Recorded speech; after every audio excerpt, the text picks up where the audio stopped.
The Lotus Sutra, Volume 2. Hello, everyone. Welcome to this episode of the podcast provided by the Buddha's Practice Incorporated of Australia. In our last session, we discussed the departure of the 5,000 arrogant practitioners. The Buddha, however, commented that only the true believers with deep roots remained in the assembly. Then, the Buddha told Shariputra, "Listen carefully, and I will expound this wonderful Dharma for you. All Buddhas only teach this Dharma after a very long time, just as the Udumbara flower blooms only once in a great while." These words clearly emphasize the rarity and preciousness of the Lotus Sutra. 1.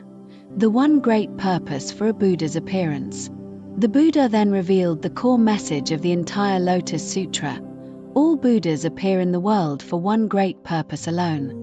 What is this one great purpose? The Buddha explained it on 4 levels. 1. To enable sentient beings to open their Buddha wisdom and insight.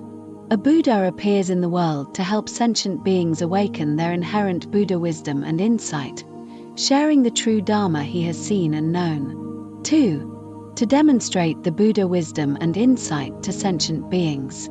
A Buddha not only speaks of his wisdom but also manifests it to all beings. 3. To enable sentient beings to awaken to the Buddha wisdom and insight. A Buddha's purpose is to help sentient beings personally understand and awaken to what the Buddha knows and sees. 4. To enable sentient beings to enter the path of the Buddha wisdom and insight. Ultimately, the Buddha hopes that sentient beings will also enter his realm of wisdom and insight and eventually attain Buddhahood.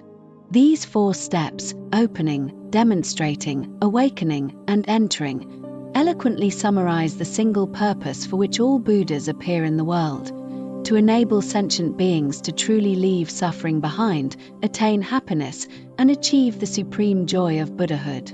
2. 3 expedient vehicles. 1 Buddha vehicle. The Buddha emphasized that all Buddhas exclusively teach the one Buddha vehicle. He reiterated that there is no other vehicle, neither a second nor a third. The Buddhas of the 3 periods of time all use immeasurable skillful means and various metaphors to teach the Dharma, but these teachings ultimately serve to guide sentient beings back to the one Buddha vehicle, so they may finally attain all-knowing wisdom. 3. The origin of the Lotus Sutra. Through verses, the Buddha described the subtle nature of sentient beings' afflictions. Our attachment to the 5 desires is as foolish as a yak's attachment to its tail, which would rather die than let go. We are blinded by greed, unable to see the harm, and this is the root of all suffering. The Buddha also recalled his own initial hesitation after his enlightenment. He thought that if he only taught the one Buddha vehicle, sentient beings would not believe it and would fall into evil paths. Fortunately, he remembered the expedient means of past Buddhas and, comforted by the Buddhas of the 10 directions, decided to first teach the 3 vehicles before finally returning to the one Buddha vehicle. This is the very origin of the Lotus Sutra. 4. Planting good seeds, attaining Buddhahood. The Buddha listed many seemingly small acts of merit that all plant the seeds of Buddhahood.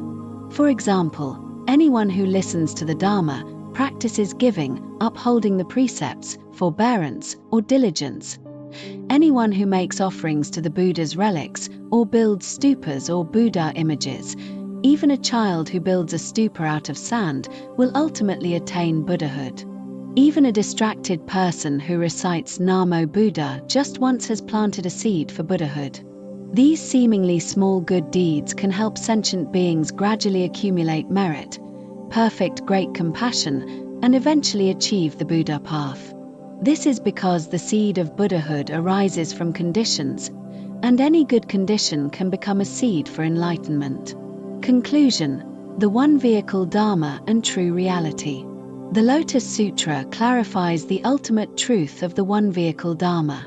The one vehicle Dharma is the complete path to Buddhahood, encompassing all Dharma doors. It is the comprehensive term for all the teachings the Buddha expounded, including the paths of the voice hearer, the Pratyeka Buddha, and the Bodhisattva. It also includes all worldly knowledge and skills, because to become a Buddha is to be fully complete in all things. There are no detours on the Buddha path. The Buddha teaches the appropriate Dharma for beings of different capacities, and every part of his teaching, from beginning to end, is perfect. No sutra is a detour. All Buddhist teachings are skillful means leading to Buddhahood. To become a Buddha is to be complete in all aspects. If there is even one thing a Buddha does not understand, he cannot be called a Buddha. Therefore, the idea of mastering one Dharma means mastering all Dharmas or clinging to one Dharma door while looking down upon others is not the Buddha's complete teaching. The true meaning of ultimate reality includes more than just the inherent nature of all phenomena. It encompasses the complete meaning of their substance, form, function, and their cause and effect. As the sutra states, all phenomena have such a form, such a nature, such a substance, such a power, such a function, such a cause, such a condition, such an effect, such a retribution, and such an ultimate equality. It includes both emptiness and its wondrous arising from conditions, making it a comprehensive and ultimate truth. Thank you for listening.